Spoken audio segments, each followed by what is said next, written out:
తదుపరి సన్మాన గ్రహీత శాల్వా పూలమాలతో సన్మానిస్తున్నారు. ధన్యవాదాలు సార్. శాల్వా పూలమాలతో సన్మానిస్తున్నారు. గట్టిగా చప్పట్లు తల్లి మా గట్టిగా చప్పట్లు అన్న. అదేవిధంగా ఇది నేను ఎమ్మెగనూరులో లేట్ కాకుండా ఆలస్యం కాకుండా మీకు పని కల్పించే కార్యక్రమాల్లో ముందు చేయబోయే కార్యక్రమం. 2 ఇంకా స్థలాలు నేను ఆ రోజు వారికి అనుంగానుచుడుగా ఎమ్మెగనూరుకి ఇక్కడికి వచ్చి కీర్తిశేషులు నా తండ్రి పివి మోహన్ రెడ్డి గారు అనేక కార్యక్రమాలు మీ అందరి చేత కూడా ఇక్కడ ఉన్నటువంటి ఇక్కడ వయసులో పెద్దవారైనటువంటి వీరందరూ కూడా ఆ రోజు మా తండ్రి గారిని ఓట్లు వేసి కాపాడుకొని 5 సార్లు ఎమ్మెగనూరు శాసనసభ్యుడిగా మంత్రిగా తిరుగులేని అభివృద్ధిని చేసే విధంగా నిజమైన మాచాని సోమప్ప గారి వారసుడుగా ఎమ్మెగనూరు నా తండ్రి పివి మోహన్ రెడ్డి గారు వారి రాజకీయ ప్రస్థానం కొనసాగించడం జరిగింది. చేనేత దినోత్సవం రోజున ఈ విషయాలన్నీ నేను ఎందుకు చెబుతున్నానంటే ఈ చేనేత దినోత్సవం రోజున ఇప్పుడు చాలా మంది పెద్దలు మాట్లాడుతూ అనేక విషయాలు చెప్పారు. ఆ రోజు నుంచి ఈ రోజు వరకు మన చేనేత కళాకారుల యొక్క జీవితాలు ఎట్లా ఉన్నాయి, ఆ రోజు చేనేత కళాకారుడు యొక్క గౌరవం, ఆ రోజు ఉన్నటువంటి చేనేత కళాకారుడు యొక్క నైపుణ్యాన్ని గుర్తించి ఆర్థికంగా ఏ రకంగా మనం బలంగా ఉన్నాం, మరి ఈ రోజు వచ్చే పరిస్థితి చూస్తే ఏ రకమైన స్థితిలో ఇప్పుడే నర్సప్ప చాలా చక్కగా చెప్పాడు విషయాలన్నీ.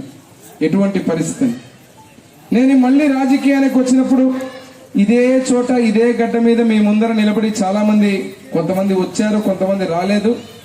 ఎలక్షన్ల ముందు నాకు సీటు వచ్చిన తర్వాత సీటు వస్తుందో రాదో అన్నప్పుడు కూడా సీటు వచ్చిన తర్వాత కూడా ఇక్కడ నుంచి మాట్లాడినప్పుడు అనేక మంది మన కులం కావచ్చు, ఇంకొక పేరు కావచ్చు, అదే రకంగా డబ్బు కావచ్చు, ఎన్ని రకాలుగా ఎర్ర చూపినా కూడా కీర్తిశేషులు నా తండ్రి బివి మోహన్ రెడ్డి గారిని, తెలుగుదేశం పార్టీని, నారా చంద్రబాబు నాయుడు గారి గుండెల్లో పెట్టుకుని తిరుగులేని మెజారిటీతో గెలిపించిన మీ అందరికీ పాదాభివందనం.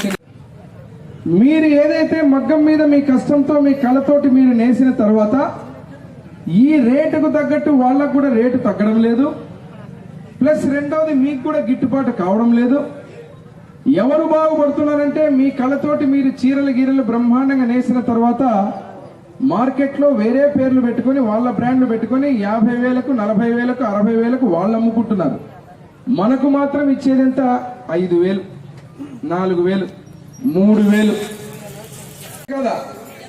ఇప్పుడు దానికి పరిష్కార మార్గం నేను మొట్టమొదటిగా మీకు చెప్పింది ఏమంటే, ఈరోజు మాట్లాడినప్పుడు శాశ్వత పరిష్కారం జరిగే లోపల ఇప్పుడు మనం చేసుకోవాల్సింది, నేను చాలా మంది నేను ఈ రోజే మొదలు పెడుతున్నాం. చేనేత కళాకారులు మీ అందరికి ఇప్పుడే నరసప్ప చెప్పాడు, కులాలు పార్టీలు రాజకీయాలు కాదు, ఎవరికైతే మగ్గం ఉందో వాళ్ళందరికీ కార్డులు ఇవ్వాలా.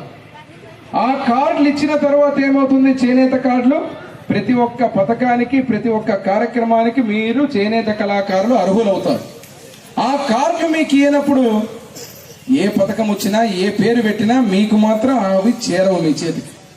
దానికోసమే ఈరోజే కొత్త కార్డులు నా చేతుల మీదుగా 100 మందికి ఇవ్వబోతున్నాం ఇక్కడ నుంచి అని చెప్పి తెలియజేస్తున్నా. ఇది మొదలు. దాంట్లో ఒక ట్రయల్ రన్ కింద ఈ సిరికల్చర్ పంట ఒక 5 ఎకరాల్లో వేసి ఈ భూమిలో ఎందుకు సరిపోవడం లేదు, ఎందుకు రావడం లేదని చెప్పి పరీక్ష చేయమని చెప్పిన. దానికి సంబంధించిన శాస్త్రవేత్తలు నిన్న మొన్ననే మాట్లాడితే ఇక్కడ ఆ పంటను వేసి చూస్తున్నారు. ఇది నేను చెప్పేది చాలా దూరం మీకు